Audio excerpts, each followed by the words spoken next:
bicycle bells, the dark had wooden teeth. Oh, we broke on up to hill country. The air was thin and sweet. Lord, the air was thin and sweet.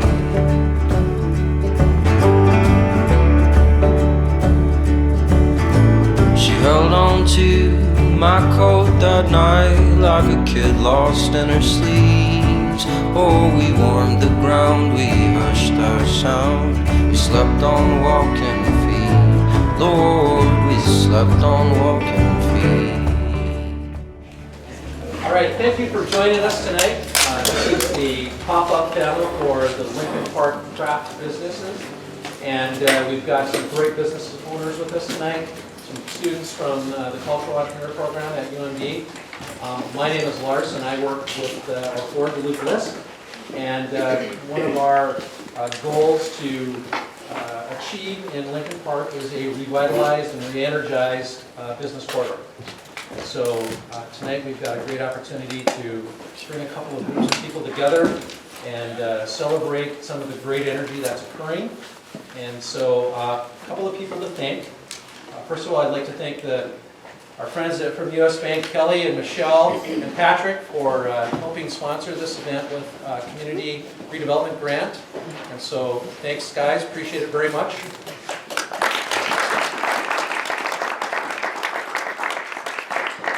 Tom Hansen for sharing this incredibly authentic space to be in. And it's a great example of what's happening in Lincoln Park. You know, they're in the midst of construction. They've done the demo, obviously, and we're getting a chance to see some of the plans, the potential of what can happen. And so there's lots of opportunity, lots of storefronts in Lincoln Park for that to happen. Eric Faust for bringing coffee. Thank you. And Chris Hansen for giving us the space across the street. Thank you so much. Speaking of with this many people here and food and drink, the only restroom is across the street to the left of our store. So the door is open and anybody needs a restroom, let me know. I'll point you that way. Thank you for that. That's really important. Ariel Fuchs, student at UMD, who has been just a terrific help in this process and helped organize and helped do outreach and really couldn't have done it without you. So thank you very much.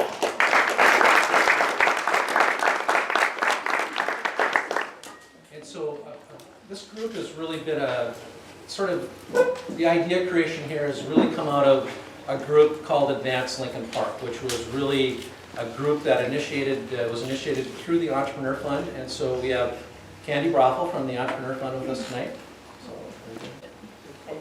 And so we're going to talk a little bit about why we're doing this. And it's really, the idea is to create some positive energy in Lincoln Park. We have some things that are already happening with Frost River and Arrow Stitch and Bent Paddle and Tom, and the work that's happening here is really incredible, and we're trying to capture that energy and sort of fill the storefronts and show people that there is opportunity in Lincoln Park, either to relocate or to start a new business. One event that's happening down the street in the Esmond building is the Duluth Art Institute is doing an artist pop-up. There are going to be 3 artists and 3 empty storefronts there. That's going to be another kind of energy, and so that's going to be running. We may not get started next Saturday, but I think maybe the Saturday after. So look for them the first Saturday in November. Get into their spaces and take a look at what's happening there. So that's the kind of ideas and the kind of energy that we're looking for and hoping to have happen here, and create a super vibrant commercial corridor, create jobs. I've heard, Karen, and you can correct me if I'm wrong, but in the 2 years that you've been around, you've created 27 jobs. That's true. And so that's incredible. That's an outcome that without them, those 27 jobs don't exist. So that's the kind of success stories that we're looking for in Lincoln Park. So again, thank you for all for being here. It's a lot of energy. It's exciting. We've been super fortunate. We've had a lot of media coverage. And so now I'm going to turn it over to Emily Larson, our City Council President, and have her just talk a little bit about what this energy means for the City of Duluth. So, great. Okay. Thank you, Lars. Thank you. I'm only going to talk a couple minutes because clearly this is going to be the most interesting part of the night. And I'm not surprised when I pulled up, I couldn't find a place to park, which is a great, quandary to have. And it was full of media, and it doesn't surprise me because this is really exciting. I have to tell you, my name's Emily. I'm your City Council President, and I'm on the Duluth Economic Development Authority. And I go to a lot of events these days. Let's just say I go to a lot of events. And this, just walking in and the energy and the way people are talking and the flow of communication was so exciting. And so I want to thank you for your vision to be here tonight. And Tom, thanks for the food too. It was really nice to get. Pardon me? Well, I didn't The whole do anything. family. Yeah, I didn't do anything, so. Thank you. I feel like glaring stares at I hear you. over and over. Yes. I'm married too. I know how that goes. Yeah. But I want to thank you for being here. And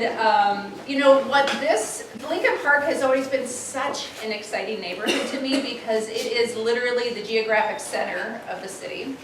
And in my mind, I've always thought that if Lincoln Park is doing well, if we are making strides in housing, if we're making strides in people's lives and business here in Lincoln Park, the rest of the city is going to be fine. We have other mechanisms that work really well in the rest of the city, but the vision around this, around pop-up, reminding people about Lincoln Park, reminding people how great it is to be here and how inspiring. So I want to thank you and welcome you and let you know that you do have friends and allies with your own entrepreneurship or your own cultural entrepreneurship program in government and in local government. And my colleague Howie Hansen is here today. He's the city councilor who represents this district. And so, we're watching Lincoln Park too, and we're really invested in it because when we have this great vision and we have these jobs, 27 jobs, we could go kind of down the line here and talk about all the great things that are happening. But I want to thank you for your time and investment and just say that this pop-up series we're going to have, I can't wait.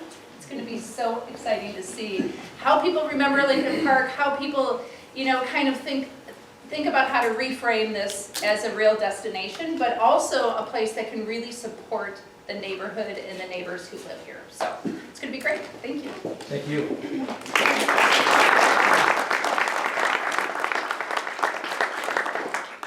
So next I'm going to introduce my boss, Pam Kramer, who is Executive Director of Duluth LISC. And so Pam's going to share a little bit about what LISC does. Very often we're kind of behind the scenes, and so people don't always know what we do. So. And I'm going to be very brief. Thank you, Lars. And thank you, Lars, for putting this together and leading this pop-up effort. There have been a lot of partners, Ariel, and all the partners here, but thanks so much for the work you're doing on this. I think what I wanted to say is that what we're focused on, LISC is a national nonprofit organization with a Duluth office. But what we do is it's the Local Initiative Support Corporation. So we're supporting local action and supporting local energy and building on what's already underway and trying to see what tools and resources we can provide. And I've been in Duluth for about 30 years. I was a planner for the city and involved with community development for a long time. But I have to say this is the most exciting time for Lincoln Park and all the time that I've been here. I just see so much energy, and it's really a vision to action kind of process that's underway. What LISC does is supports wonderful organizations like the Entrepreneur Fund, Equilibrium 3, Shannon and Jody are here. We support One Roof. We're supporting, I'm looking around, seeing when I'm missing, but a lot of the nonprofits that are providing resources and tools and energy here. But as Emily said, we're also working with city government and trying to make sure that we're bringing new tools and new resources to the community. But probably most important is really building on the energy that's bubbling up from the neighborhood. And this pop-up idea is a creation of everyone who sees this vision. It's the Advanced Lincoln Park is an example of businesses that were already underway, hiring people, creating energy and new resources and bringing that to the community. So I'm excited to hear from this panel tonight. Very excited to be a part of what I think is building on the great bones of this neighborhood, building on the energy and the vision that has been underway for many, many years and is now starting to take hold. What our mission really is to help people and places prosper. And if there are tools and resources that LIST can bring to this, please contact us. We're in your community, we live here, and want to make this project succeed, and think it really will. It's going to make a difference in creating jobs, creating new energy, and building on what a great neighborhood Lincoln Park already is. So thank you all there's so many committees and different people who have been involved. I can't thank everyone, but thank you for your time and energy and vision and being here tonight.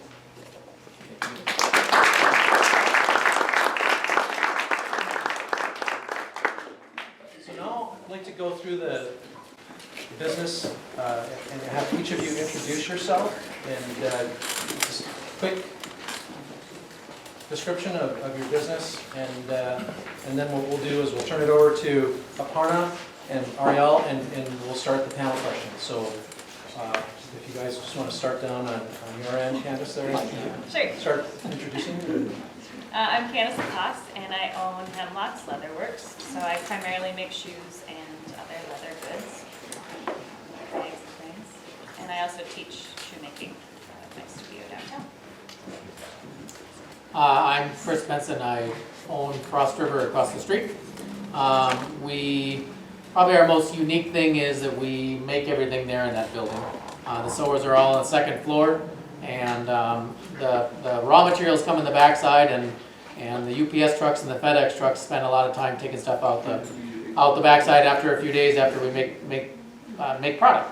But what is really fun about this vibe and what's going on here is it's a dual purpose location. It allows for a store as well as a manufacturing. And with our demand for our product around the world, it's allowed us to be patient. But it's really exciting for me to see this energy coming in here because, even as close as home, my wife, when I said that we were going to buy this building here, said, "What? Where? Are you going to go down there at night?" I guess what's just really exciting is there's great old bones here. And this being on Superior Street, being in this area down off the freeway, the central location of the city, as Emily said, is very exciting, and thank you all for coming, and I had no idea. So. Hi everyone, I'm Karen Tonis. I'm one of the 4 co-founders of Ben Paddle Brewing Company. We are a craft production brewery located just behind Frost River here in Lincoln Park. We had a similar reaction when we found our space, and one of the first people we met was Chris, and he welcomed us with open arms. We love what we do, and we've been in business for about 2.5 years now, and we are growing rapidly. We would love to see this whole area become full of life and flourish, so thanks. I'm Eric Faust. I'm the owner of Duluth Coffee Company in downtown Duluth. We're a coffee roast. We roast coffee. We're a wholesale coffee roastery, but we also have a coffee shop, and we work with clients all over Duluth. And known Lars for a long time, and I think I'm here just because I've been passionate about Lincoln Park and the friends that we have out here. And so, yeah. I'm Lynn Wisniewski. I am a partner with AeroStitch. We design, manufacture, and source products to improve motorcyclists' ability to use their bikes as commuter and transportation tools. We've actually been in Lincoln Park for 33 years. I think our brand is better known in Turkey than it is in Duluth. So when the opportunity came to us to be a part of this group, we were very excited about that. We put some banners on the outside of the building, and people were walking by going, finally there's a business in there. So, we have a ways to go as far as the recognition, but this is really a great group of people to be working with, and we're very excited about the changes in the area. I'm Tom Hansen with Duluth Grill, which is on 27th off I-35, and then this location, which it's the future site of the OMC Smokehouse. And it's going to be a casual, oink, moo, cluck, kind of a fun smokehouse with a real fun theme. And in looking at it, we took over our restaurant in 2001 when, looking at the age of this group, it was when the notorious smoking ban was an issue in Duluth. And our restaurant before us closed because they felt without smoking they had no advantage to being in business, and so they left the area due to the smoking ban. My wife and I looked at each other and said, you'd think family dining without smoking would do better. You know, I mean, breakfast and a cigarette, it's kind of not the business you want to open. But since then, we've evolved into really embracing the industrial area. One of the things I looked at and understood clearly is the Latino neighborhoods were really struggling with generations that were becoming successful because they were becoming successful and moving out of the neighborhood. And it was a conflict with family. They thought, you're too good to live in our neighborhood now because you've become successful. And so a lot of the Latino thinking said, let's live in the neighborhood and make our neighborhood better. And so, I mean, it's the old thing about be the change you want to see. I mean, and I have a great time when I have friends that live in the East End, and I explain to them, now that I live in West Duluth, it's so much more pretty and beautiful than the East End of Duluth. And it's just such a tragedy that, you know, so I try to rub it in as much as I can, that we're really in the classic, beautiful part of the city. And in doing that, one of the things I look at is this pop-up store. As a restaurant, we were told 20 years ago that we are the most unique business in the world because we manufacture and sell in the same building. Well, this is proof that restaurant is, you know, there are other creative thinkers that are doing this now. And if you looked at it, this was in the casual chain restaurant era 20 years ago. But business keeps changing and evolving. The other thing is this pop-up store. When I look at the products we're bringing, we have a large retail selection, and that's what we're going to represent. But for every dollar we sell, it represents that same sale for a local business in Duluth. So when we sell one product, then that local business in Duluth sells another product to us. And so it's a direct impact on the local economy, and it's a social economic relationship that we're developing and strengthening. And so we can all import, and we can all look at having something printed Duluth and made in China on the bottom. But I think people are growing past that, and they want, you know, this kind of feng shui built into the product they're buying. There's some soul and everything in the piece on your shelf. And those are the important things that people are really embracing and seeing as a value. And so the pop-up store for us, just to give kind of a preview, we're going to go with some great specials and maybe some ridiculous specials so that we don't even make money doing it, but we want to create a buzz. And that's the reality. We don't care if we make money off the retail, but if people can start talking about, you got to go down there, you got to get it now on Saturday when you can get it, because the deals will be gone. So if you can help spread that word, that's kind of our impact is, you're buying from us, but you're also buying from a vendor that sells to us, and every vendor that sells to us walks in our back door, we write them a check on the spot. And so those are the things that we're looking at for the opportunity of the pop-up. Well said. I don't have as much to say. I'm Michael Lilligard. I'm the co-owner of Duluth's Best Bread.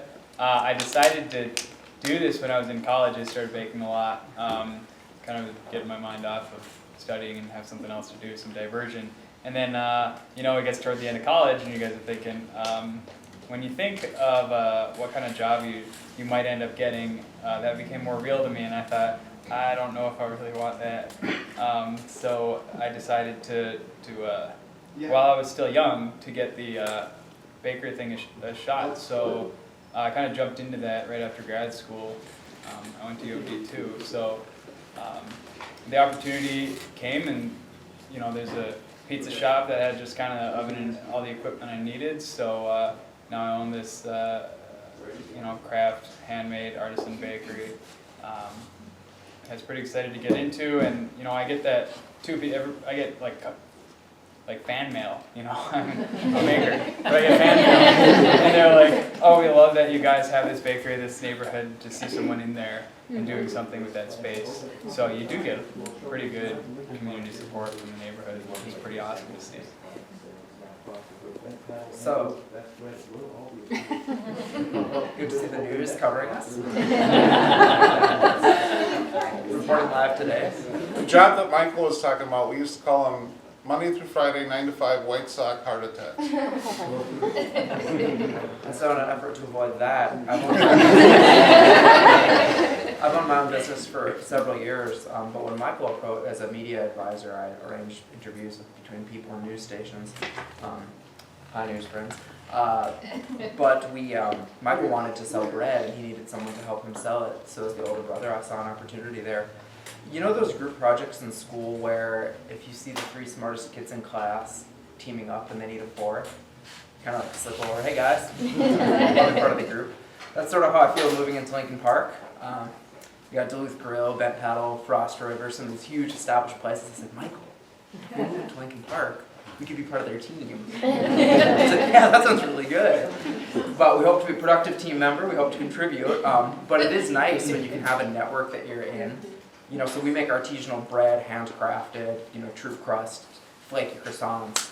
But we're part of a neighborhood where other things are being made, like packs and beer and really good food. And so to be part of that ecosystem, to be part of that space, you come up with opportunities, you come up with partnerships, and it ends up being really positive for the whole neighborhood. I'm Natalie Solomon-Rude. I'm a visual artist, Duluth native, and I'm partnering with Kristen Hale. Kristen has a business, actually I should let you talk about that. Her business is Bertel's Market, and she and I are going to collaborate and showcase some of my artwork. My husband builds gorgeous, stunning canoe paddles by hand, blow design. So we're going to work together. We're so excited to be here. We are very intentional about being in Lincoln Park. We feel like it's a privilege and it's a gift to be somewhere where you're helping to shape and bring positivity and light. And we know that there's a sort of dark side to Lincoln Park, and we feel like as a community and as business members we can bring a lot of light and energy, and it's exciting too to just be a voice for the arts in Lincoln Park as well. I'm Kristen Hale.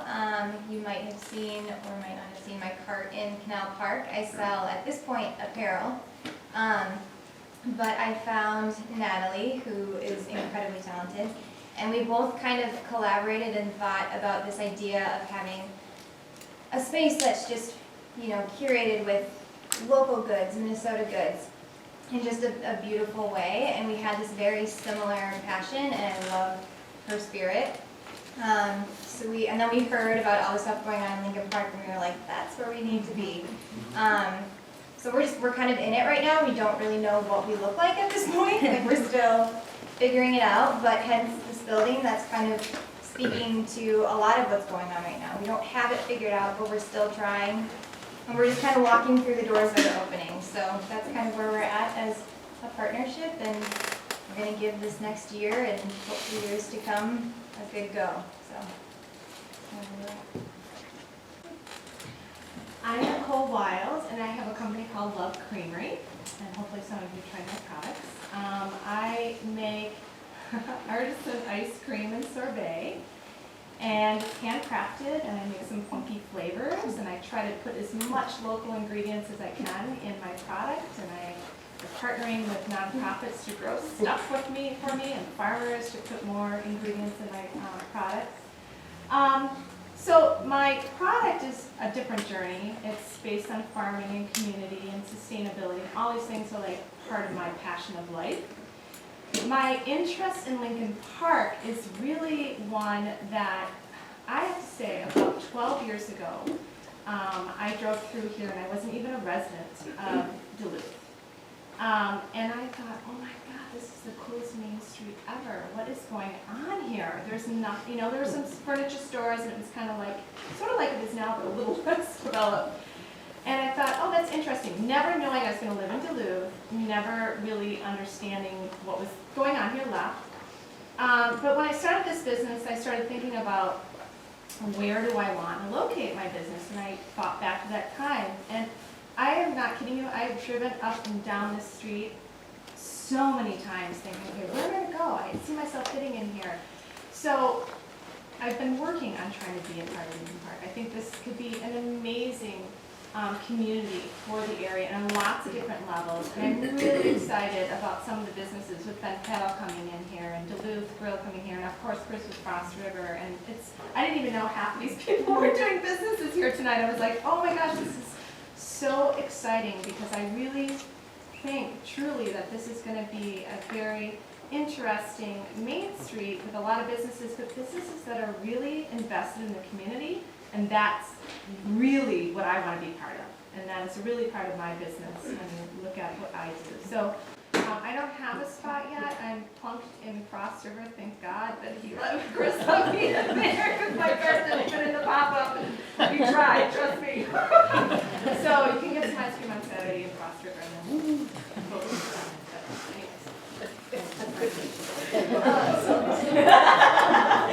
My name is Nan Belcher. I'm the owner of New Bread Project. I do bread and bake, sometimes a startup company in Duluth, just so you know. Yeah, that's it. So we could just hear a brief word from US Bank. Michelle? Hi, I'm Michelle, US Bank right there in the heart of Lincoln Park. I've only been here since May, so I'm learning an awful lot about Lincoln Park and just really excited to be here to tell you Sheriff's here also. He's our small business specialist, so we're just happy to be a part of this really. And I just have a couple things with our US Bank and the entrepreneurs, the students might be interested for sure. We have a website called US Bank Connect, and it has a lot of nice handouts you can print on small business adventures and basic information on financial statements, some different workbooks, there's webinars in there and a lot of great information for anybody thinking about going into a small business. So I just want to let you know that. And we are doing a drawing, so make sure that you guys, anybody comes and signs up. We're giving away 2 nice Viking gift bags with $50 gift cards in them for anybody that would like to have that. And I'm so excited about the pop-ups and all of the things to come in Lincoln Park too. Thanks. Thank you guys for the introductions.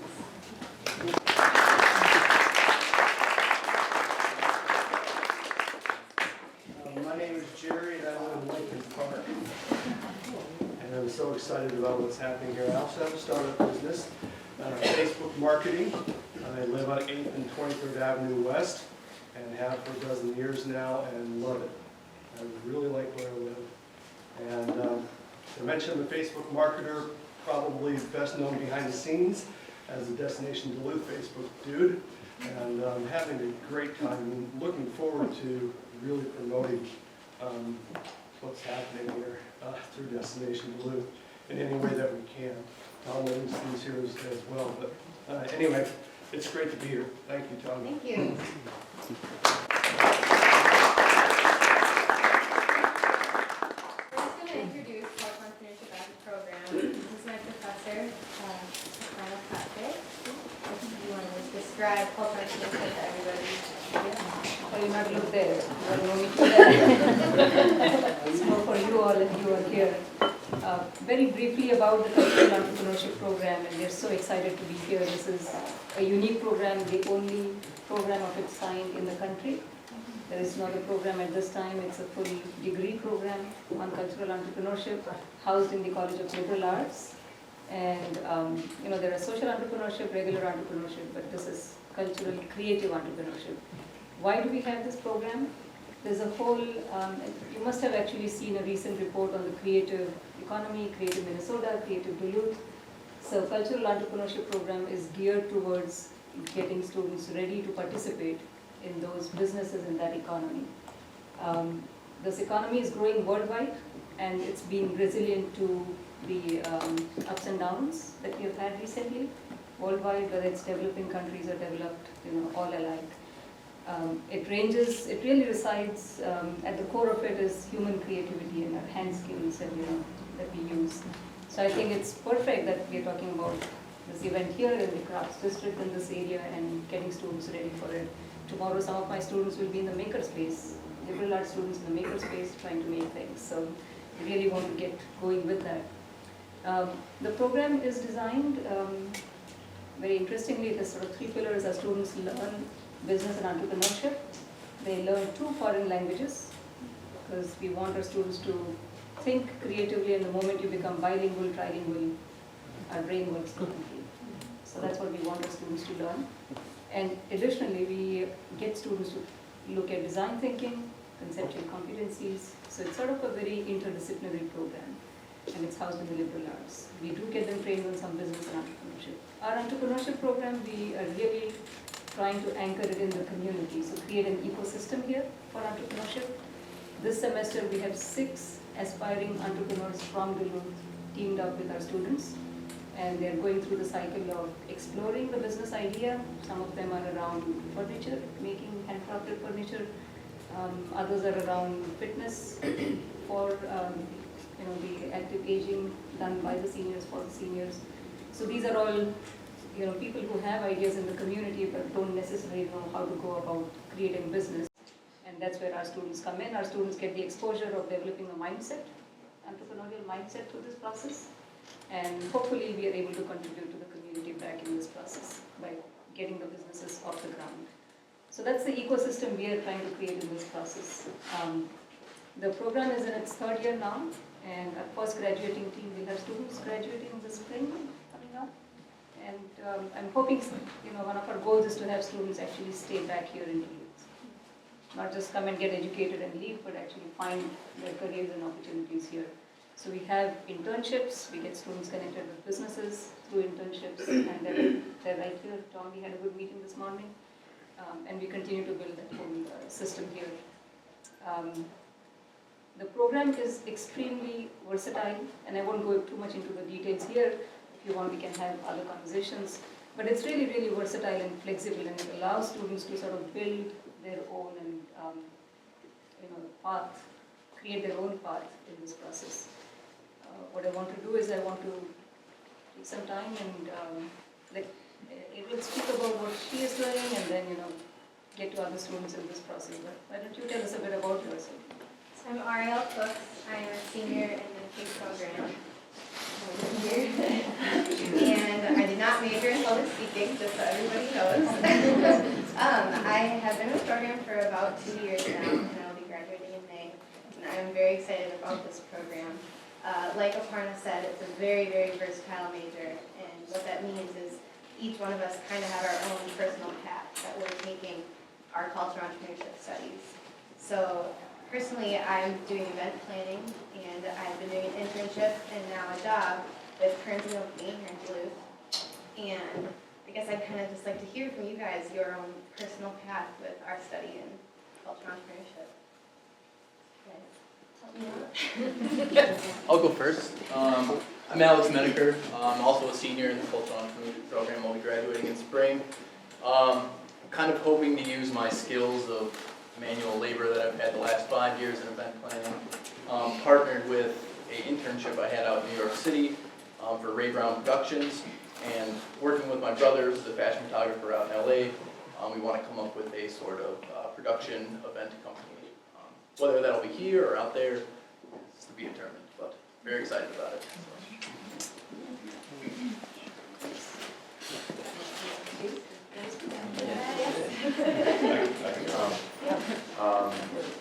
I'm in a 3001 class right now. This is James. Yeah, I'm James. I'm a professional public speaker. Yeah,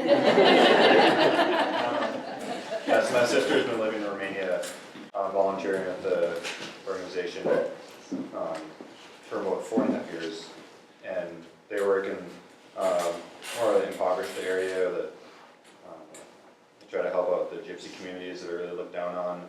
And right now, my project is helping them start up a bakery over there because they're trying to get to the source of what a lot of the issues.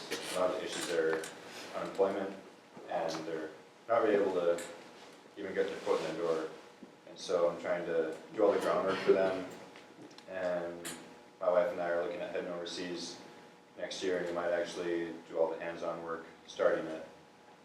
So that's pretty cool and complicated and really different, and not all the web pages are translated into English, so that makes some interesting difficulties. It's a lot of fun. My name is Jake Wargen, and I'm a junior studying cultural entrepreneurship. I have a startup called The Wild Midwest, and I work on clothing projects with some guys at Duluth Screen Printing Company. I also have a website where I interview musicians and designers, and with the help of Aparna and Q, I was able to connect with some Grammy-nominated music producers.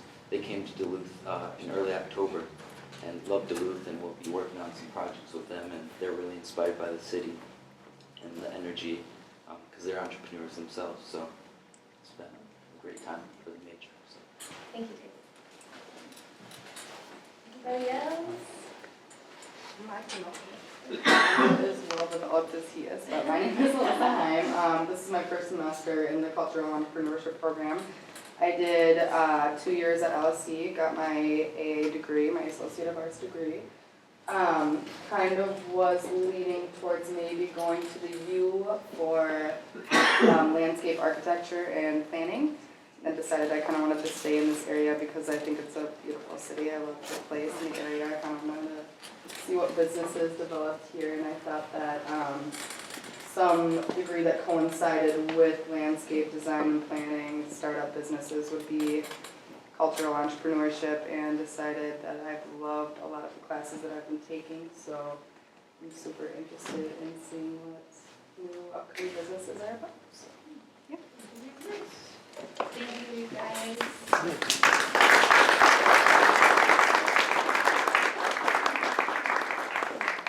I guess from here we'll just start questions. Whoever wants to go first.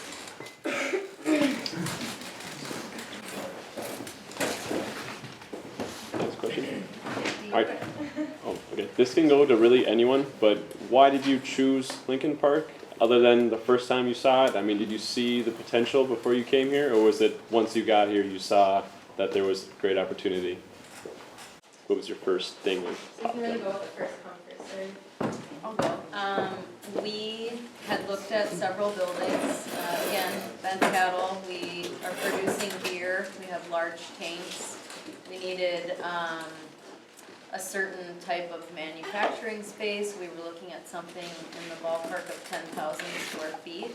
It's hard to find a large building of that size in Duluth that has basically an open floor plan. There's a lot of great large old spaces, but they're broken up. It had super tall ceilings and a super thick slab, highway visibility. There were a lot of just sort of functional purposes when we first chose it, which is why I kind of echoed to Chris's, people said, you're picking there, you're picking Lincoln Park. But for us it was more about our production space. So 95% of our product leaves our building, and we're all over the state. So we do have an on-site tap room, which has been just a huge blessing. It was actually illegal when we started writing our business plan, and thanks to the Surly bill, the law changed and we were able to plug that in, and it's been like the best community interface for us. So I'm so glad we're here, and I'm so glad that we're bringing more people into the area. We have a lot of staff, we love the area, everyone feels safe, we have great neighbors. It's just, I'm just glad we're here. And we've already seen change in 2.5 years, so can only imagine what a few more will be. We've been in our spot 15 years, and I think the whole perception of Lincoln Park, I mean, we never even blinked an eye that it was a neighborhood that you shouldn't be in, because, you know, I grew up on the east side of St. Paul, and I mean, it looked a lot like the east side of St. Paul. And so, I mean, to me, I didn't even think about it. I mean, this idea that it's some subculture of deviance or despair is crazy.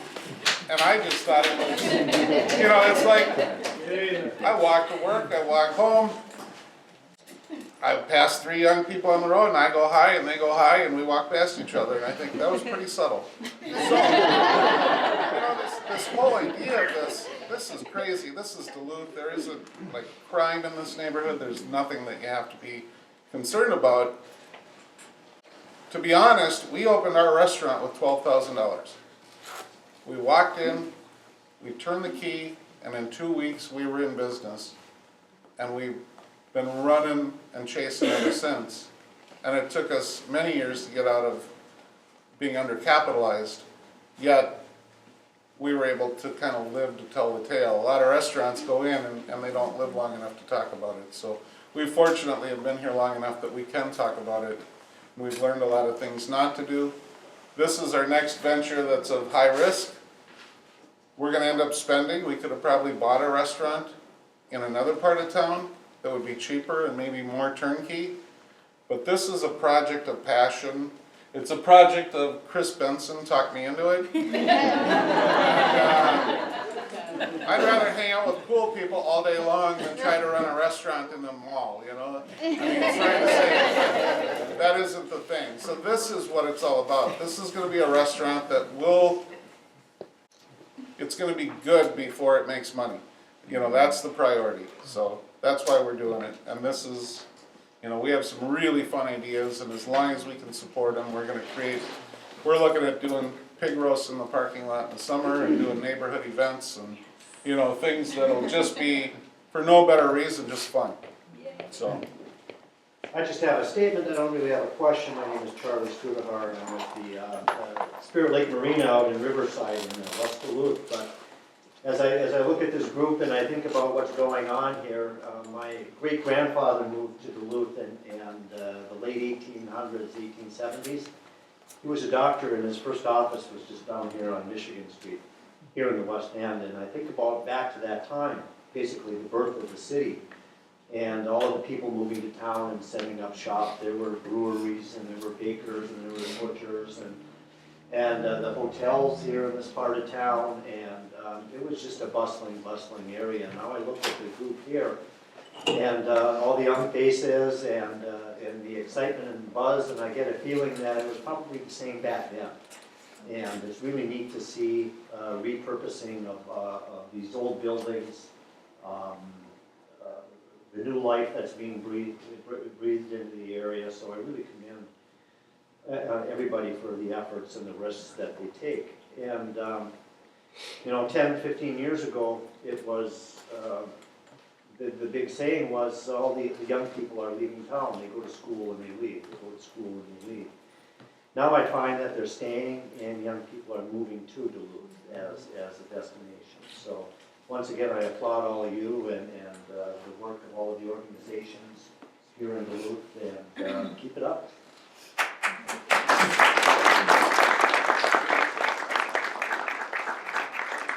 People moving into Lincoln Park, right across the street from me on 8th and 23rd Avenue West, is a young couple from Minneapolis. He is a doctorate PhD in English, and I said, "Why'd you come to Duluth?" He goes, "Because we love Duluth." Mark Jacobs, who was interviewed by the Minneapolis Star Tribune on that the momentum that Duluth has. He's from Lincoln Park, you know. But these are the type of people that are moving here. Isn't that exciting? My wife and I, I'm not bragging here, but my wife and I are putting too much money into our house, remodeling our kitchen. Why? Because we love Lincoln Park, you know. So go Lincoln Park. I see you still have your painting jacket on. Well, I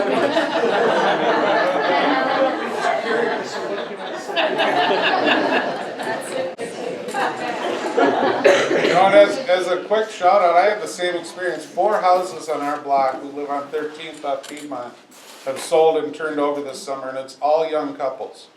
I ran into one of them and I asked him where he was from, and he said Appleton, Wisconsin. I said, oh really, did you get transferred here? And he said, nope, we moved here without jobs.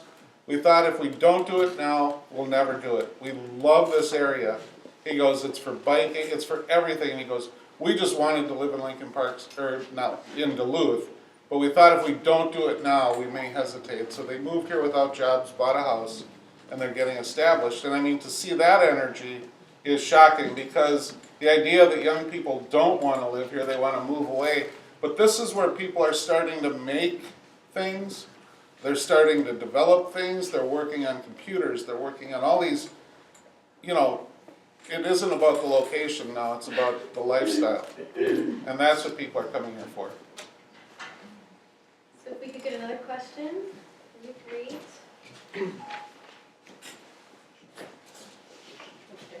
My name is Gail Anderson. I work for the City of Duluth in Business Development, but I'm really interested in the businesses, and I'd like to know what your greatest challenge is in your Lincoln Park location and in your business, and how your neighbors can help you. If we have another student question, that'd be great. Tom, are we surrounded by your challenge?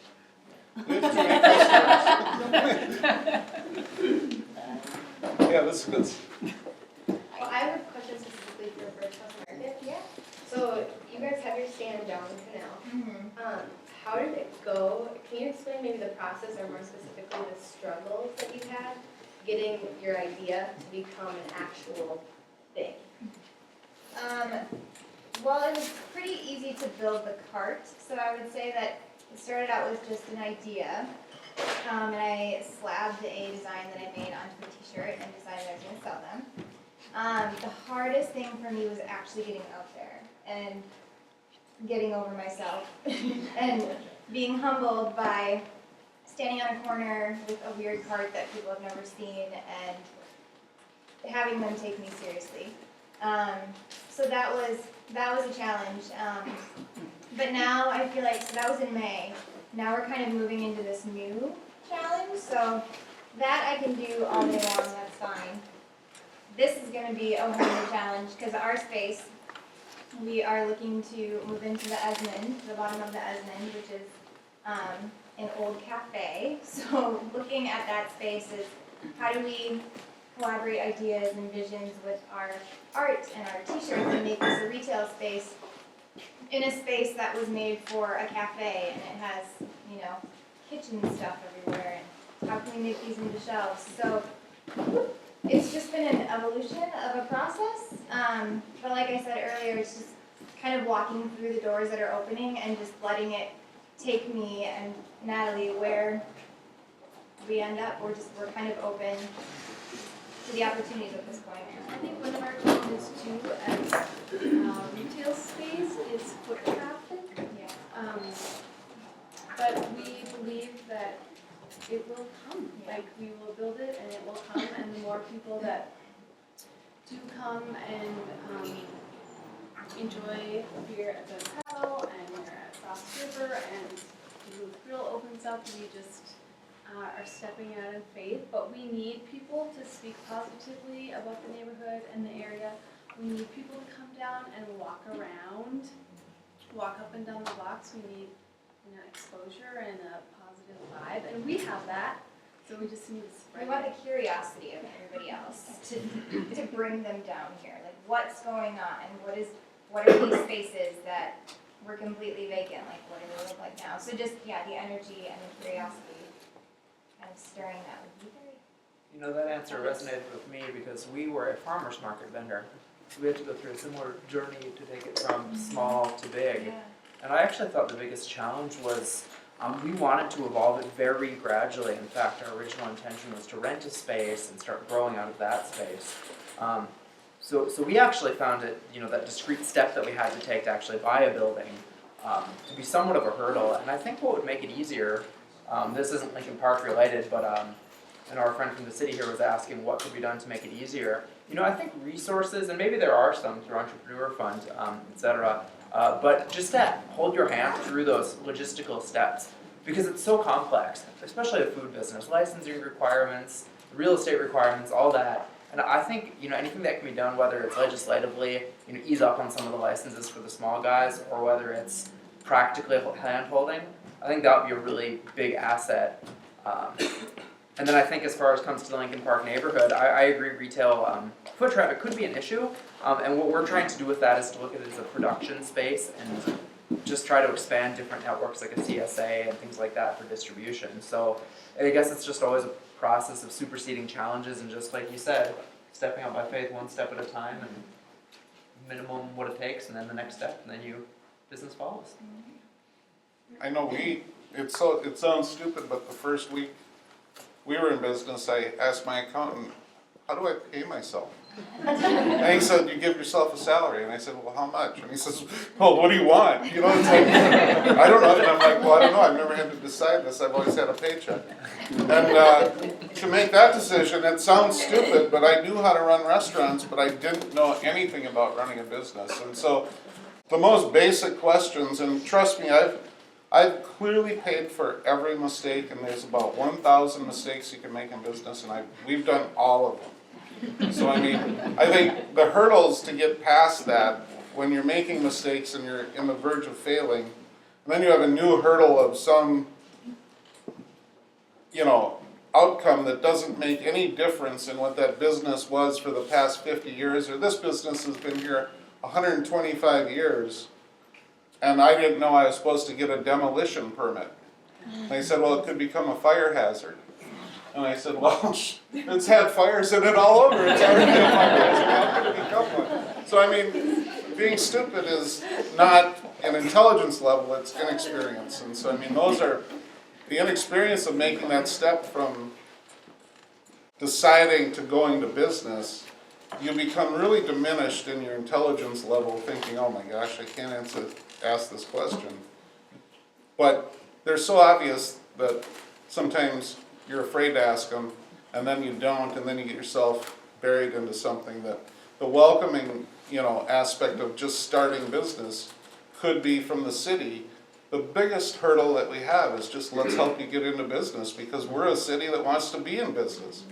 That seems like what a city government should function like. So those are things that really can help you move forward.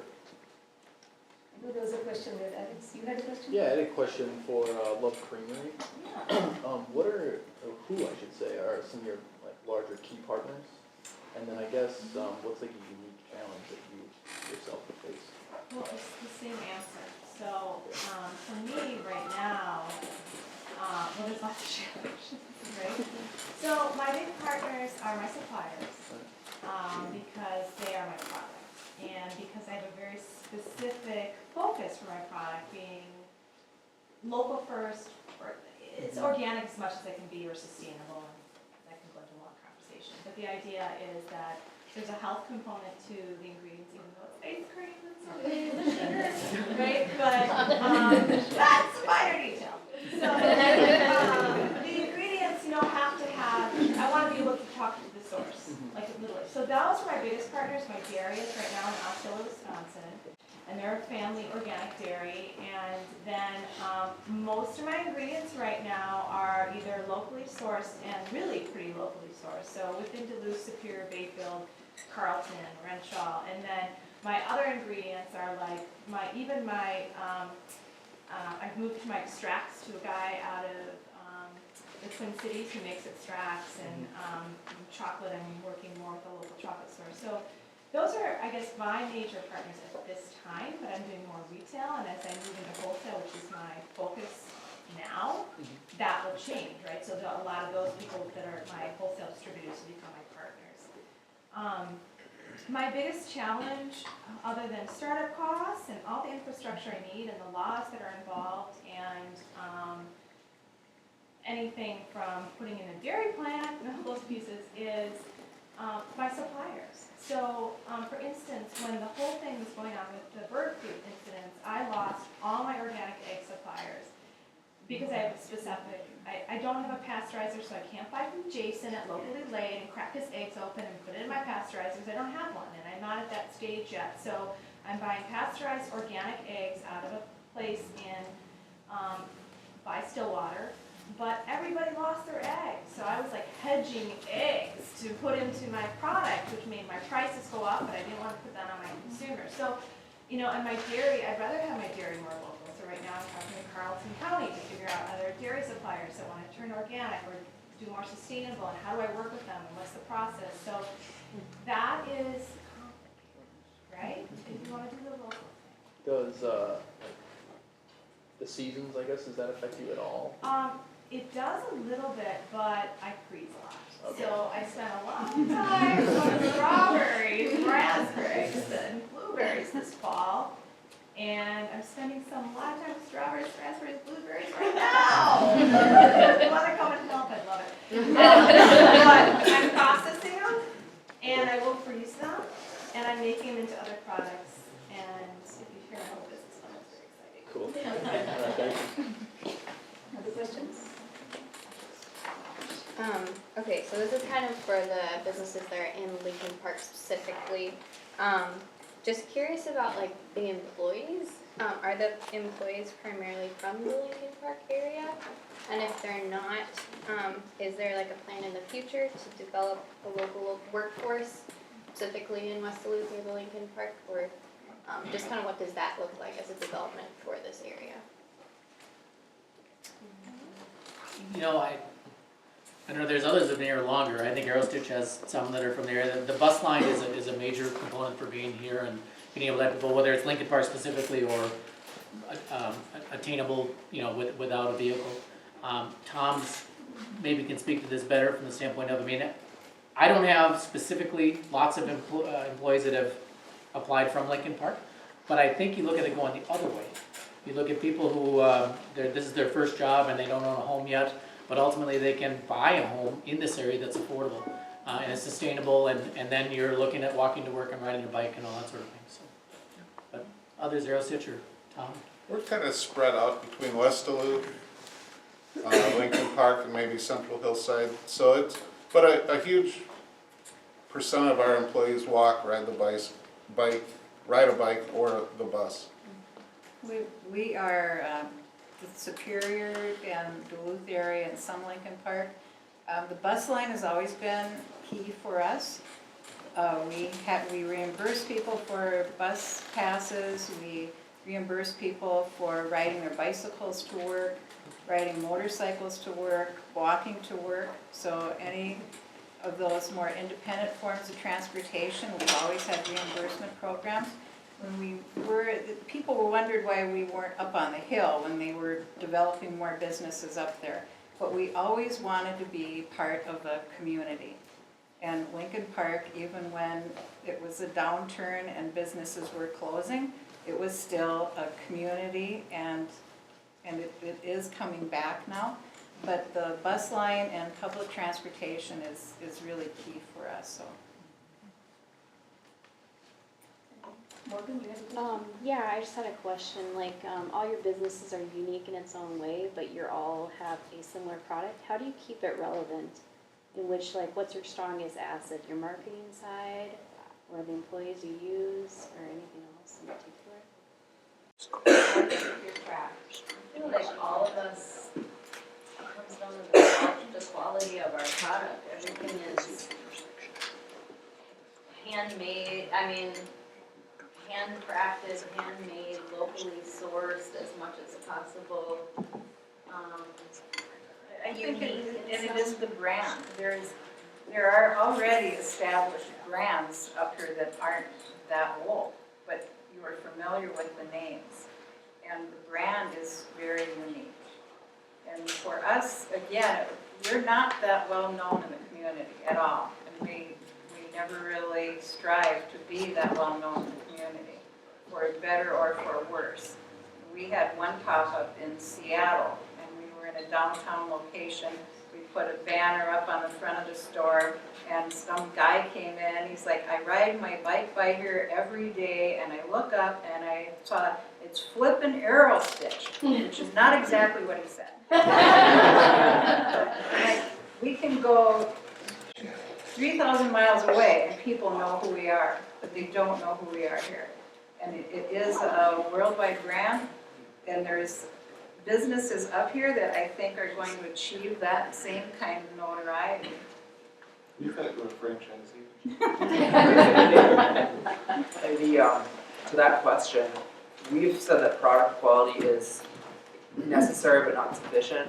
What I mean by that is Michael is a math major as his background, so he tested 3,000 loaves of bread, and we tweaked the water about 1% each time, and then the flour about 1% each time to get it right.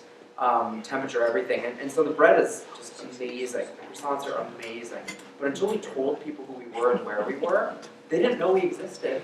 So we put him in the front of the farmers markets. We have, called the newspaper, and once people catch it, they start to catch it. But until you have that marketing piece, and I want to commend Eric over here. We were just talking about how his brand is so nice and so consistent, the coffee company. But it's having a look and feel that really separates a good product from a good product people actually know about and want to buy. What's funny about our brand is, in my company, we just celebrated 3 years downtown, but it's been in the works for the last decade of my life, and we don't do a lot of marketing, even though everybody commends me on it. We put our logo on the Ben Pato can, so.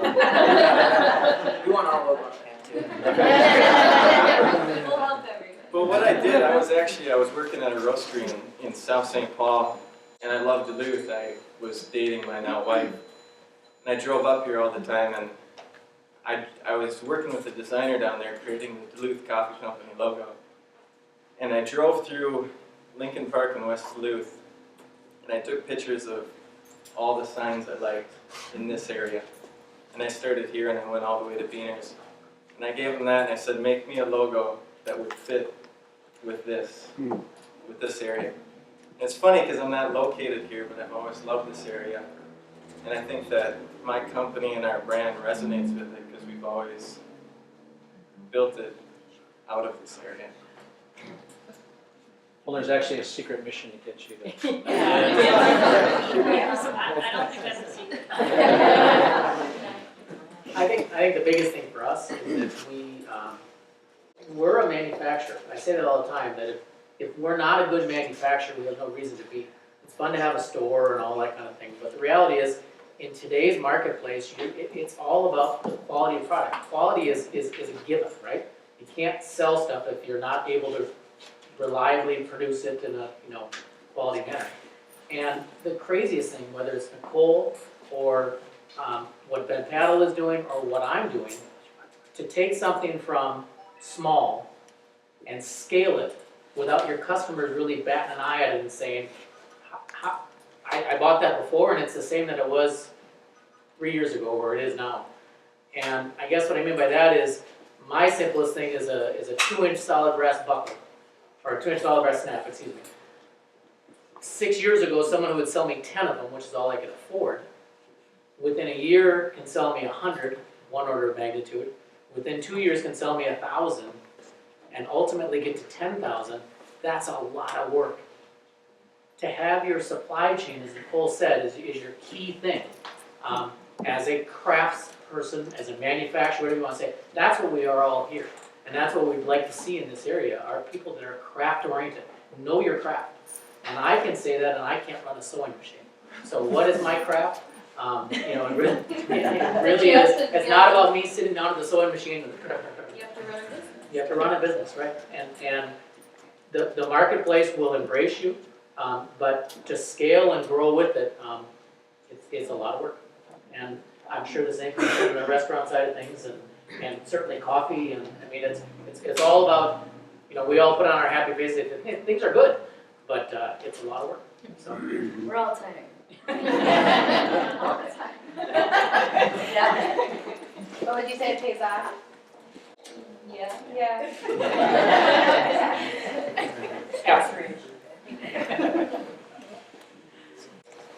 So are you candid? Yes. Okay, so you run your business by yourself then, right? Yes. How does that differ from everybody else who has people I'm that have really, the really, best? really tired. No, that is definitely my biggest challenge right now is that I officially launched my business in February, so it hasn't even been a full year, and I've been completely overwhelmed by the positive response. My main demographic, like my market, is not really in Duluth. I travel nationally to shows, mostly on the coast.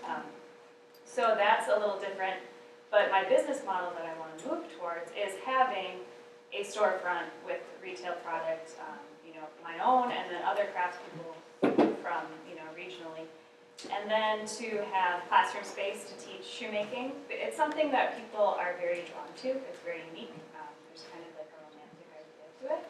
So I see a market for that for sure. Again, it's one of those things, if you build it, they will come. There's only one other shoemaking school in the Midwest, and that's in Chicago. So that's kind of a vision of mine. I have people contacting me to learn all the time. So to have that, that's where I'm moving towards. But my space right now is really, really tiny. I am downtown, right back there, so I see my neighbors. Drink a lot of Duluth coffee. And I would love to move to this neighborhood and have a larger space so that I can hire people to help, because right now I physically can't keep up with the production demand. But that's been a really interesting learning process. It's just kind of seeing what's happening, and it's really exciting, the positive response to it. So, yeah, just keep moving forward. That's all I can do. Yeah.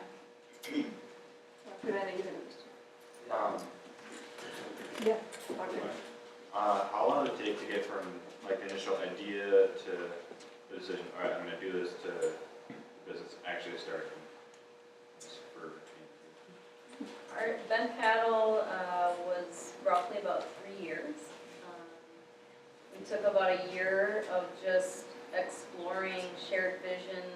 So Ben Paddle has 4 owners, 2 husband and wife couples.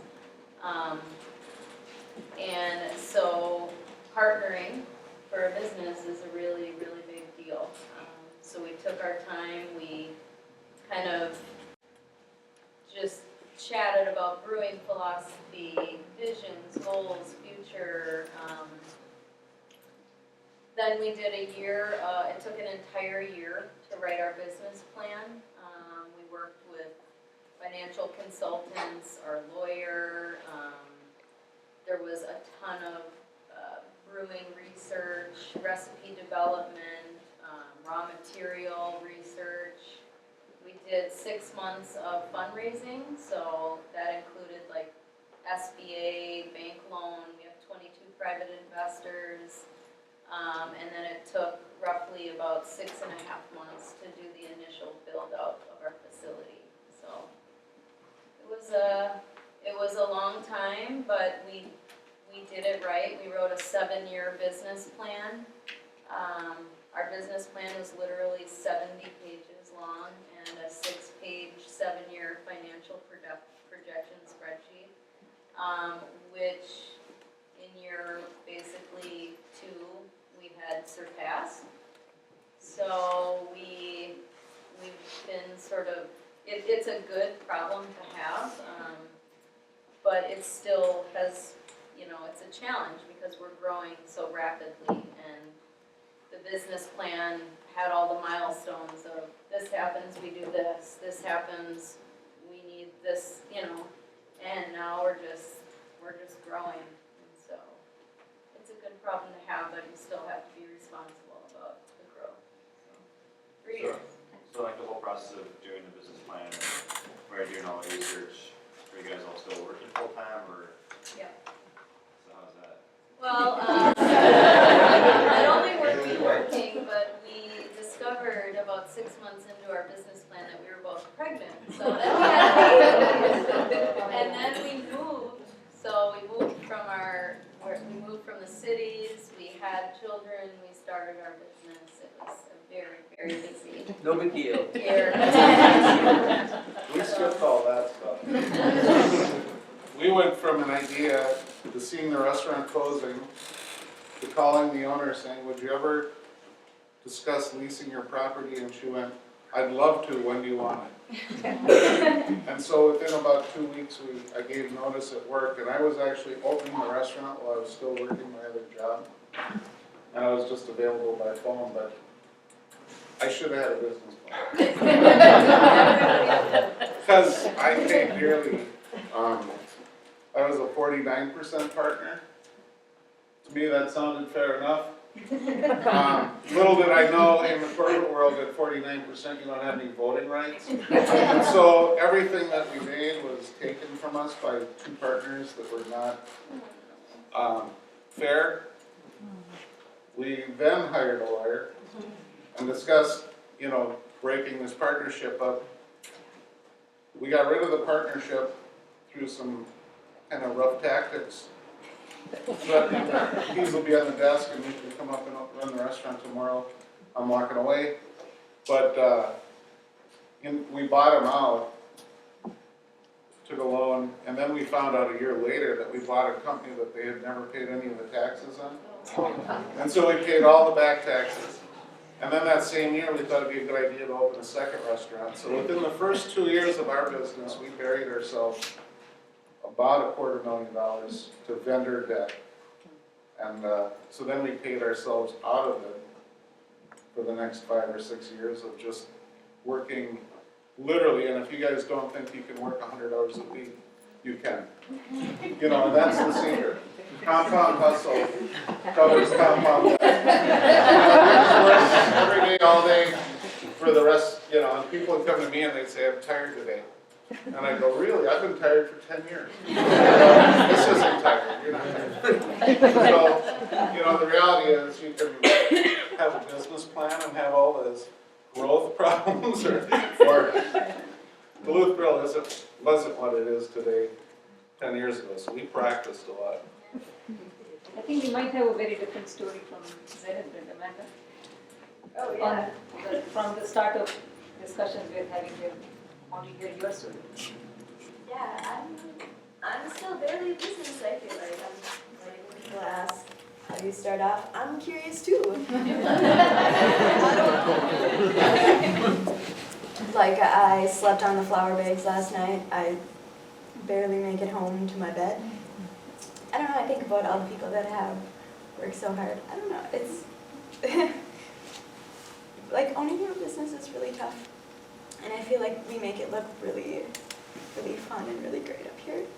But it's really hard, and Lincoln Park is like a really special place to me. I grew up in Proctor.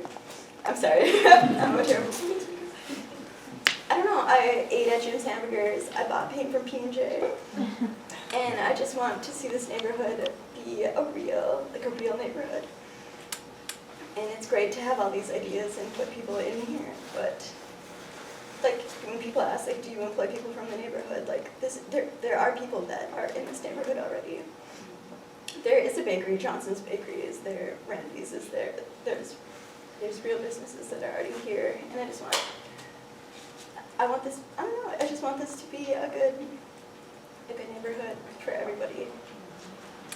And going back to your original question, starting a business, it's really tough. I feel like everyone here is working their buns off. It's tough, and you want to make yourself look great and look like it's easy and it's really fun, but it's so much hard work, and there's a lot of people in the business program right now.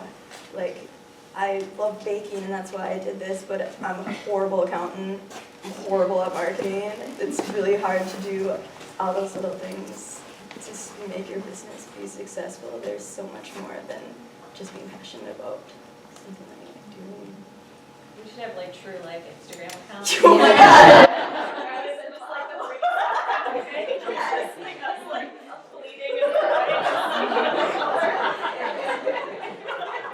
Actually, Fred and I, we already started. It's called Get Real Instagram. We look for that. That'll be a real. The websites. We're just totally a mess. Put on the depressed filter. Yeah. Yes, cat filter, tired filter, angry filter. All right, seen a couple of more hands. I have a question for you too, specifically. How do you utilize a website or your website in creating and starting a business? And then it's kind of a two-part thing. Lynn, how do you get more well-known in Turkey?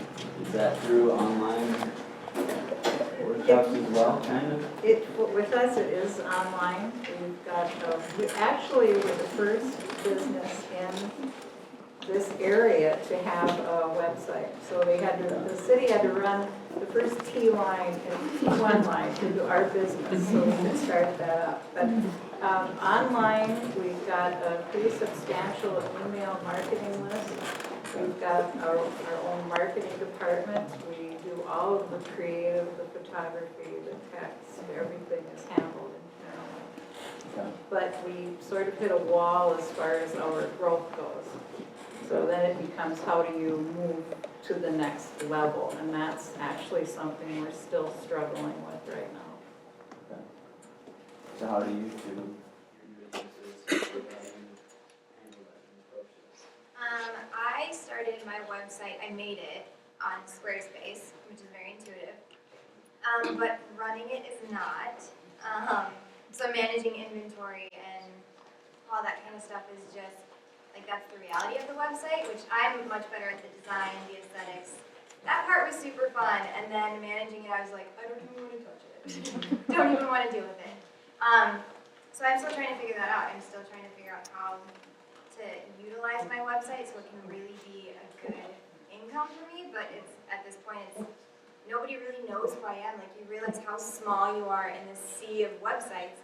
People don't really know who you are. Like, as soon as I launched it, I was like, I'm waiting for the sale, but no one knew me, so no one was looking at my website. So it took a couple of Instagram posts to even get like one sale, and then I had like the first person who bought it was probably like 3 weeks after I put the Instagram post on there, and they were buyer 0002, and I was like, they're gonna see that they were the second. Because I bought the first one, of course.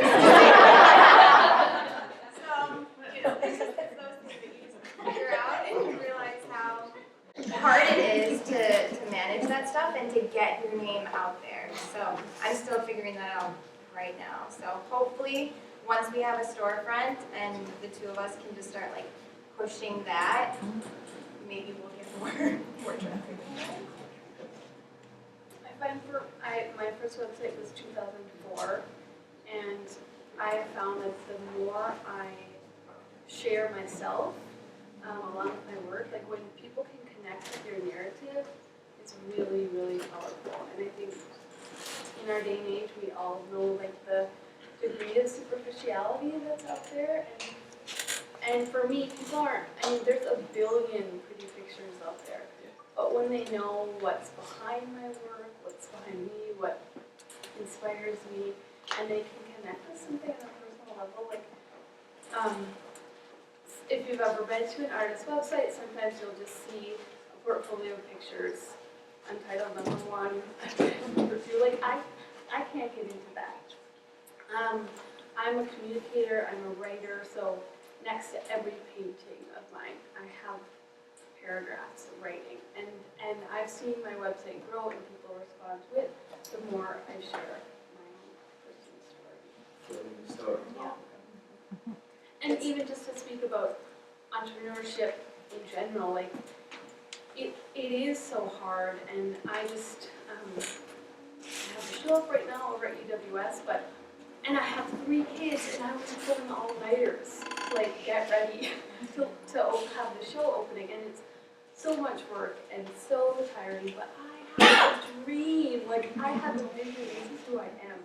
And so I'm gonna move past that stuff and try to figure out a better sleep schedule, and you know, there's always like things you can do to sort of make everything more manageable and more balanced. But if you have that dream and vision, like it will take you so far. Just one last question if there is. So you guys all own your business. You guys all own your businesses or co-own them, and I'm sure you like dealt with like the struggles of like the first starts and the problems that you did face and the challenges that you got past them. Was there any one thing that like kept you going? That like was it that entrepreneurial spirit? Was it like the sale? Was it just the idea that I'm doing this and it's like awesome? It's like it's my own product. It's what I do. Like, is there anything specific? I can speak to that. I'm looking at these two over here, people over here, is surround yourself with really good people. Absolutely. I mean, the people working for me, we hand out paychecks, and we started paying people Saturdays after 2 o'clock. Does anyone know why? Because the bank's closed. So, our payroll has always been Saturday after 2, and everyone's like, why Saturday? Well, that's the way it works around here, you know?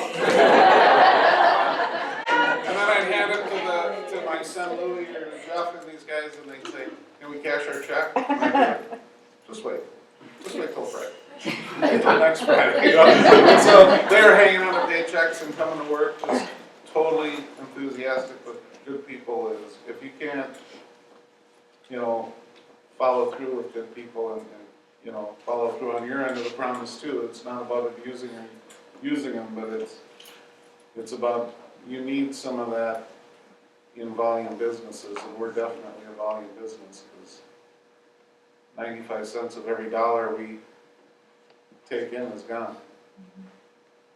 I want to elaborate on that. So you have your employees and staff, which a lot of are your family, but I mean, even beyond that is when you're working, like I hear your story, and I worked with Amanda in the kitchen. I can attest that she sleeps on the flour bags. I mean, working very long hours. And, you know, if you don't have, beyond just your employees, people around you that believe in what you're doing, it can be a real drag because you are in tears sometimes and people don't always like your product or people are questioning what you're doing and then you start questioning what you're doing. And if you had to go home and you didn't have supportive people to say, you know, it's going to be okay or whatever, just even like, let's go out and do something else or to take your mind off of it, it could be a pretty dark spiral. So I would say employees as well, but also your support team around you. And maybe, you know, whatever your support team is. It doesn't always have to be your spouse, it just has to be a team that's going to help you pick you up, say, you know, go for that dream. Because your dream does. You can have that belief, but there are dark days, you know, that you need help to keep going. You have to be an optimist. You absolutely have to be an optimist. I mean, that goes without. You have to believe that what you're doing will work, and others may be telling you, well, maybe, but ultimately you have to be an optimist. And to go with what Tom was saying, I would also say, surround yourself with smart people, whether they're employees or the bankers, the accountants, the insurance people. Don't be afraid to ask questions. None of us are so smart up here that we figure it all out on our own. You have to lean on other people, and you have to be able to swallow your pride and say, I didn't really understand that's how insurance worked. You know, I always thought insurance was an expense. Well, no, actually, the reality is insurance, and I have no insurance agents in my family, so this is not an endorsement of insurance, but insurance is an investment. The reality is you're building your business, and if you can't get to the end of payroll and pay your workman's comp, guess what? You're going to go out of business. And secondary, you're at risk because you got to have your costs in place to cover it, even something like insurance. And don't curse when you write a check out to the insurance person. Thank you for sharing your passion with us and with the students. And this has been an incredible dialogue and discussion. And students, thank you for your great questions. This is an incredible opportunity. And so as we sort of close, take the opportunity to connect with these business owners and ask those questions that maybe you were, not confident enough to ask now. So, but get in there and talk to them. This is, you may not get another opportunity like this again. Sure. I just wanted to, I'm Tom Livingston, I'm a film video producer. I've had the pleasure of working with most of these people. And I just wanted to, it's a comment that hasn't quite come out. We've Tom was hitting at, but there's what they've created in their businesses, especially as they've grown, their culture, you know, their corporate culture, their business culture is really special.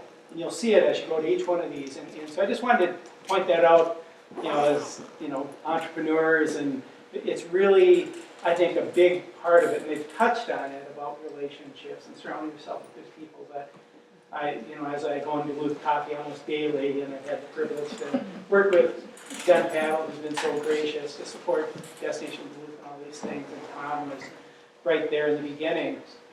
Just when you're there and you see the culture, and how many employees do you have now, Tom? 105. 105, and they're living wage jobs with benefits. That is impressive, and people have bought into the Duluth Grill and the culture. I just wanted to just kind of honor and say that, because it's really an important part of them. So I think this area is blessed to have these guys doing what they're doing and continuing to expand and grow their businesses. So we'll just finish by saying, on behalf of all the cultural entrepreneurship students, thank you for being here. It's a great opportunity as developing entrepreneurs to speak with real entrepreneurs. So thank you. Thank you everyone who's come. And I'm going to point out just a couple of extra people here. Garner with the Lincoln Park Business Group, if you could raise your hand. Carol with the River Corridor Coalition President. And Charlie, actually, when you introduced yourself, you didn't introduce the fact that you are a pillar in the West Duluth Business Club. So Charlie is very active in West Duluth and does a lot of great work. And Gail, you should maybe just talk a little bit about your role with the city, if you would be willing to share with us just a little bit. Not to put you on the spot, but good to hear. Well, I just think it's important that the city works with businesses. Yeah. I am new to Duluth, but this is just a dream community and a dream city, and I'm not new to economic development. I've been in the business for about 15 years, but economic developers really don't create jobs in that way. Businesses do. So keep the good spirit going and keep the creativity going. I think that's the thing that drives it. I was just going to say one more thing. I was just sharing earlier that at one point in time in Duluth, before the freeway, the busiest intersection in town was Garfield Avenue and Superior Street. There wasn't a busier intersection in town than right there. So you guys are going to bring that back. I can just feel it. Yeah. So just a couple of eat food. There's food. So do that. There's an opportunity to register and talk to the U.S. Bank people, so do that. There is a contest drawing that they have going on. Yes, so you can get register back for the there and put your contest. name in the box. And the pop-ups. The pop-ups, yes. So right across the street is where the pop-ups will be, and they will be starting next Saturday. The hours are from 11 until 5. So all of the businesses that you are seeing here, Nicole will be next door in Frost River with the cart because we could not get that darn thing in that space. We tried so hard. But everybody will be across the street, 11 to 5. And so on the first Saturday, we're going to have 100 pumpkins for kids that want to come in, families that want to come in and do some decorating. The mayor is going to be joining us from noon until 2 o'clock. There's some whispers about some sort of a pumpkin carving contest, so we'll see where that goes. But lots of exciting things going on in the pop-up space. Spread the word, please. Come and see us and patronize these incredible businesses. So, thank you.